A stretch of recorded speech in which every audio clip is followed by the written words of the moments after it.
Alright, we're back. Another part. We're gonna talk a little bit about this schism, about these actors, and about my final thoughts on the whole left-hand path thing. And again, I am not attacking any of y'all. Many of y'all, as we discussed, this has been done in a very, very easy way to fool people, to grift people. There's wording and media around it that make it so that this is a very difficult thing to do. It's why it's taken 25 parts now. This is not a personal attack. This was a history and criticisms, my observation and feelings about this. Perhaps when this is over, some of you will be like, the left-hand path's not for me now, and that's wonderful. And perhaps some of you will be like, well, I still want to do the left-hand path, but now I'm aware of the bad actors, but I'm going to keep doing this with an awareness and a discernment. That's also wonderful. And some of y'all will be like, who are you to tell me what to do or what any of this is, da-da-da. Alright, I tried. I gave you 25 videos. But the schism that is now created because of people hungering for knowledge and the fizzling out of these left-hand path books. Because of all these people into Bulg, Joy of Satan, Temple of Set, etc., they now get all of these very blunt and uncomfortable conversations from more knowledgeable people about how their introductions to demons and the left-hand path and the Qliphoth and magic involving them does not represent the history of the grimoire tradition, of the Indian tradition, of the Jewish tradition, of the Norse tradition, of any of these traditions with even a bit of integrity. And they're being told that they're spiritual. Now people are being told that their spiritual idols are grifters or shills at best, because these people are coming out and they're talking, and then they're meeting people who are aware of things or who practice the actual traditions, and they're like, this ain't it. So it's a weird, complicated social problem. It's one of the reasons I've tried to be as in-depth as I can in these videos, one of the reasons why there's so many videos, and one of the reasons why as we got closer to modern day, it took me more time to do these. Because it's a very complicated thing. And it's something I'm seeing the occult world in circles try to address. And it's good. We're starting to be like, hey, you've been conned for money. You've been conned by people who wanted to put their books out on Hot Topic shelves and make a buck and leave. The shilling is not just... We are all familiar with those who shill for Christianity, who shill as evangelicals. But we would be remiss to feel that this is a Christian exclusive thing. There are bad actors in all things. Every path has a way that they have people that just want to make money and get out. And the problem is this plays on an important part for people.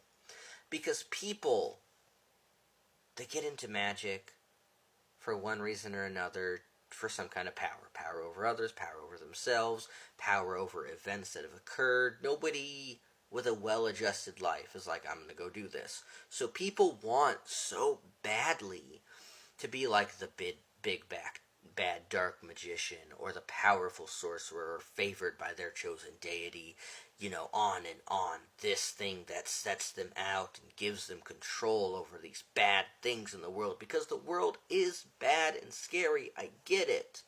But a lot of these people are also unwilling or unwanting to do a little further research and reading. They don't want to enrich themselves with a good understanding of the spiritual practice that they wear as a shield or as an ego badge or as a weapon. They get their information from short YouTube videos, or they get their information from here on TikTok. I know, I'm on TikTok, calling the kettle black, but they get them from the little soundbite stuff. Or they get recommended books by friends that they trust, and like those friends and their associates click up and agree that like this Asenath Mason book, this Edred Thorson book, this Coetting book is just the good shit. And a lot of times, because of what we've discussed and how they frame this, it's just not. And then you get this phenomenon that happens where people will then, they'll go and they'll read those books. And for one reason or another, shocker, they'll lie about their experiences or they'll embellish them. Otherwise, they may be suffering from some sort of delusion or spiritual psychosis. But they go and they lie, either to others or others and themselves, to make it look like they're doing the thing. And that spreads further. Then other people get the book and it's recommended and it's the good shit. And this goes on and on and on.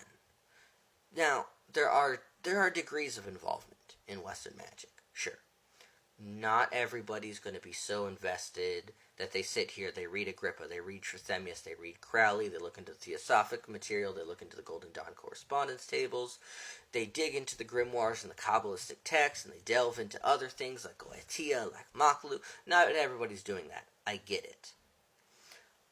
But then they also find poorly written books and proclaim themselves to be authorities and speak so factly that people just believe them and buy into their charisma, and it becomes a cult of personality. It's no longer about, is the magic working? It's, are you reading who I'm reading? Because this is the stuff. This is what did it for me.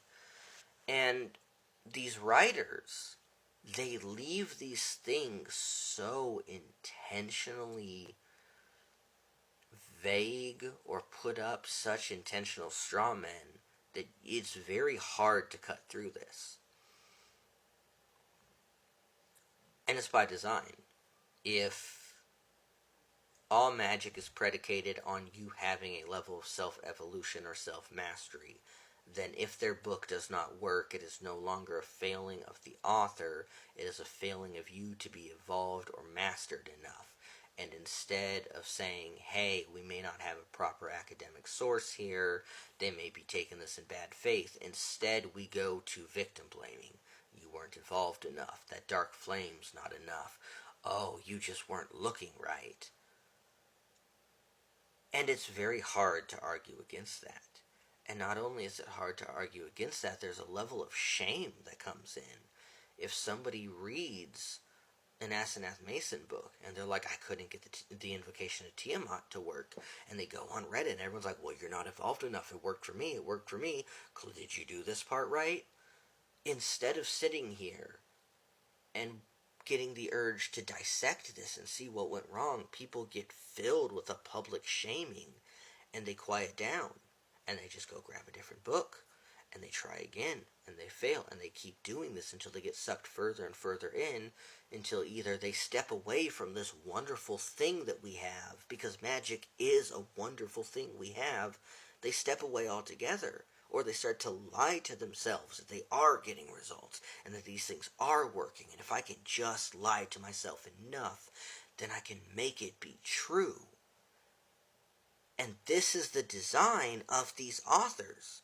The Balga Jasons, the Joy of Satans, the Jahannams, the Abdusaids, the Masons, the Fords. This is their playbook. They don't want you to look at the history that I've said. They want you to look at this in this personal way, because apotheosis is it, despite apotheosis being misattributed, so you'll never actually get there. You'll never get there because we're ahistorical, because we're lying on these things.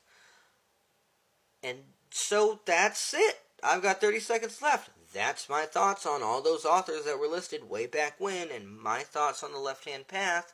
And now you know their history, you know their playbook, you can go forward in your path well armed with this knowledge. May your ancestors bring you the sweetest portents tonight, and may you have a wonderful day. I gotta go get raptured. Bye, y'all.